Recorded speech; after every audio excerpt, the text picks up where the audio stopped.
আসসালামু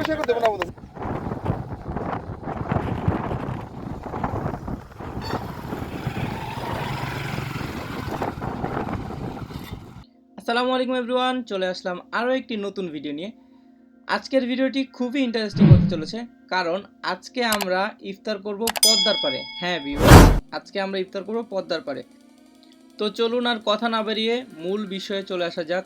কিভাবে গেলাম, কোথায় থাকলাম এবং কি করলাম, এগুলো জানতে ভিডিওটি না টেনে শুরু থেকে শেষ পর্যন্ত দেখুন। কিছুদিন আগেই আমাকে রাসিক ভাই বলল যে গতবারের মতো এবারও তারা ইফতারের আয়োজন করতে যাচ্ছে কেরানীগঞ্জে, এবং আমাদের স্পেশাল দাওয়াত। তো যেহেতু আমাদের দাওয়াত, তো দাওয়াতকে আর মিস করা যায়? তো আমি, তারপর রাফাত, আমরা যথারীতি চলে গেলাম রাসিক ভাইয়ের কাছে এবং রওনা করে দিলাম রাসিক ভাইয়ের চেম্বার মাস্টার ডিজিটাল ডেন্টাল কেয়ারের উদ্দেশ্যে।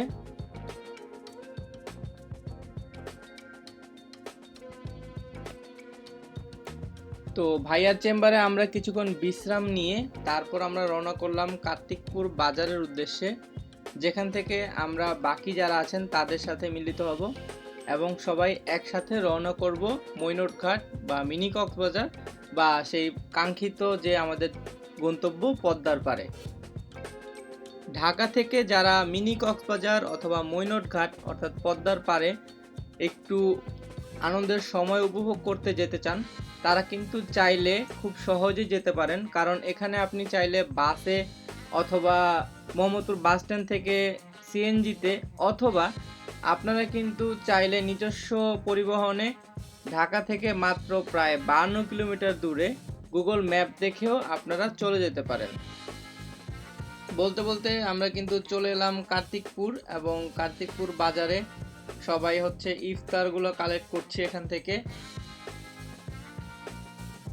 এখান থেকে ইফতারগুলো সব নিয়ে আমরা রওনা দিচ্ছি এখন আমাদের ফাইনাল ডেস্টিনেশন মৈনট ঘাটের উদ্দেশ্যে।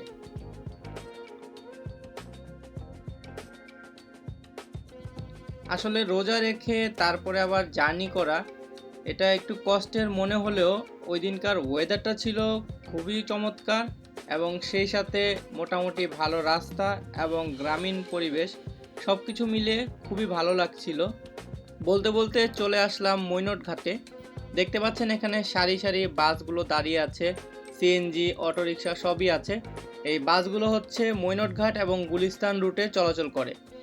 আসলে এখানে উন্নয়ন কাজ চলতেছে, যার কারণে একটু ধুলা, যদিও হালকা বৃষ্টি হওয়ার কারণে আমরা ধুলার প্রভাবটা তেমন একটা পাইনি, তবে এইটুকু বাদ দিয়ে সম্পূর্ণ জার্নিটা ছিল খুবই অসাধারণ।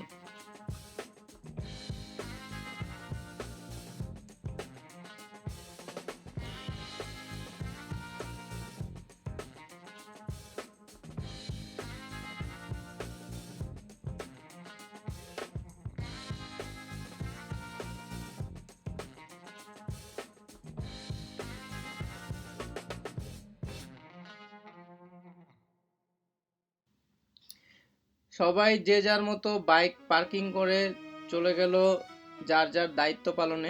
আমি যেহেতু মেহমান, তো আমার এগুলোর কেমন কোনো টেনশন নেই, তো আমি একটু আশেপাশে ঘুরে দেখতে চলে গেলাম। আমিও আরেক ভাই অতিথি দেখতে আসলাম আপনাদের, আমরা ওদিকে করতেছিলাম আর কি, দেখতে আসলাম যে কেমন। ভাইয়া কি এটা ফার্স্ট টাইম না এর আগেও করছেন? আচ্ছা, ভাইয়া কি এদিকেই বাসা আপনাদের?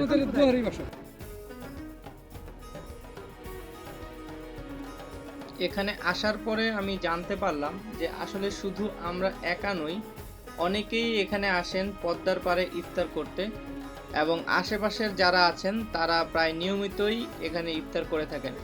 তো আশেপাশে দেখে আমি চলে আসলাম আমার যারা আছেন তাদের অবস্থা দেখতে। তো সবাই কাটাকাটি নিয়ে ব্যস্ত, যে যার মতো ব্যস্ত, তো ভাবলাম যে আমিও একটু হাত লাগাই।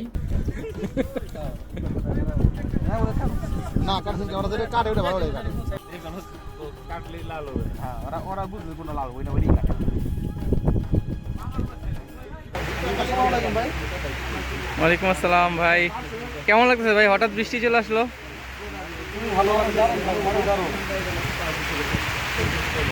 বৃষ্টি হলেও আসলে রোজাদারদের জন্য যে আল্লাহ তাআলার যে একটা নেয়ামত, আমাদের কোনো কিছুরই কোনো কমতি ছিল না এবং আমরা খুব স্বাচ্ছন্দ্যে আমাদের ইফতারটা শেষ করতে পেরেছিলাম এবং বৃষ্টিও ছিল খুব সহনীয় পর্যায়ে। সবশেষে এখন সবার কাছ থেকে বিদায় নেয়ার পালা।